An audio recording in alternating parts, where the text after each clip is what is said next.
Hey everyone, welcome back to my channel. In this video I will show you how to enable dark mode in Google Drive. So let's get started. So firstly open Google Chrome.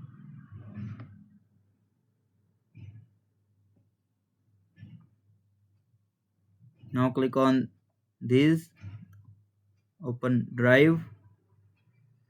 Here you will see the setting. Click on the setting button. Click on settings.